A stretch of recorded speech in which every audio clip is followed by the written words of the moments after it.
welcome to Mrs. Shelton's art room. Today we're going to need some markers and we're going to need some paints. I'm going to be using probably a little bit of watercolor, maybe some acrylic or tempera paint, and some markers. Like with all these projects, you can do this project with any media that you think you have at home that would work. Today we're going to be learning to do these awesome dogs that are moving and shaking water off their body.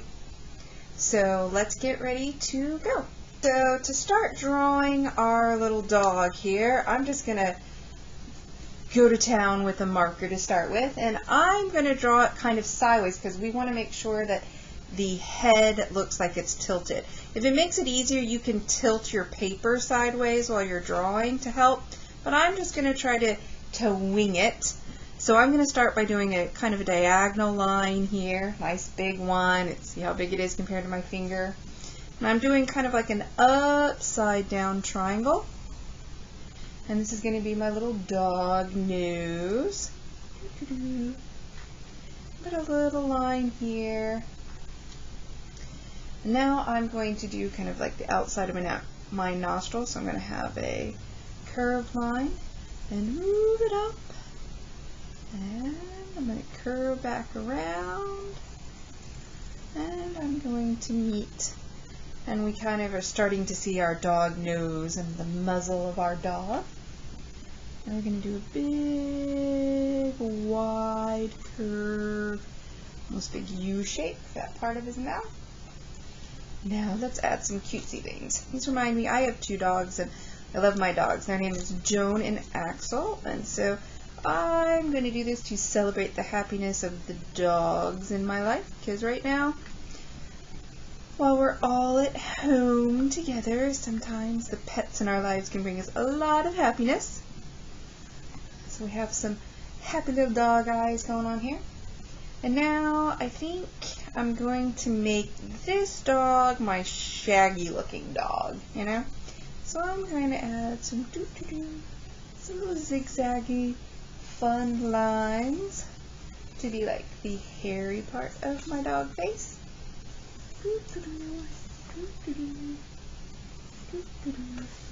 Kind of looks a little lion-y now, but it won't at the end.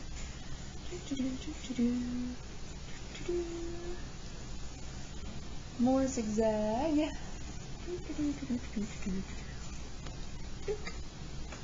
There we go. So now we're going to pause and let everyone catch up.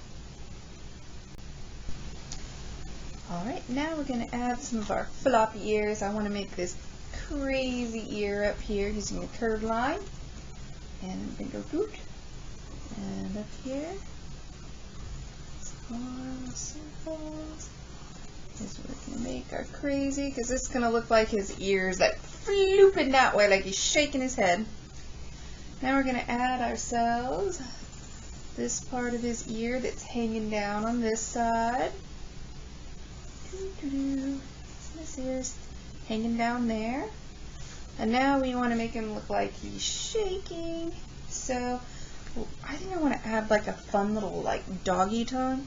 And I know this is going to cause problems because I did this in marker, but that's okay. I'm going to color over anyways. I'm going to add this in here, and I'm going to add a line going here. And I know we're not supposed to see this line here because we're overlapping, but I'm just going to color over that or paint over his tongue so you won't see this line when we're done. If you did this with pencil first, you could just erase those lines.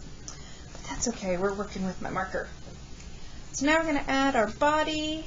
And from here, I'm going to start here where the tongue is, and I'm going to go and add my zigzag line. And I'm going to do this zigzag line all the way until I get to the bottom of my paper. And I'm going to come on the side, right here. I want to make sure he's got a big enough of a puppy body. And I'm going to go doo-doo, doo-doo. And there's my little puppy body hanging out there, looking like he's shaking his head and drying himself off. You can add details if you want, but I kind of like how this is going. And now we're going to go decorate our crazy looking dog.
so now you see I've cut out and I've pasted down my little puppy dog here that I painted, and now we're going to add our water that it is flinging around its body. So to do that, we're going to make some splatter paint first, and then we're going to go in and add some movement circles to look like the water droplets are moving in a circular way. So let's start with the fun part, which is the splatter painting part. So for this part, I'm going to use the 2 paintbrush method, but you can also use anything you can use to flick paint, which is I'm going to put a little bit of paint on one brush, and then I'm going to tap the other brush for it to sprinkle. So I'm going to go ahead and come over here, and I'm going to load up my paintbrush, and I'm going to get my paint a little bit watery so it'll sprinkle a little bit better. Now I have kind of a big paintbrush so you can see it, but little paintbrushes work really well. And I'm just going to do a test tap, and you see how I'm getting kind of little splatters? I'm going to do this. You might want to put on a paint shirt for this, and we're going to splatter! Now notice I let some splatter get on my dog, and that's fine because remember, your dog is getting all that water off of him, so it's going to still have droplets flinging off of his body. So for the next part, you're going to watch me do a fast forward through adding some more splatter and adding my bigger front droplets. So ready, set, go.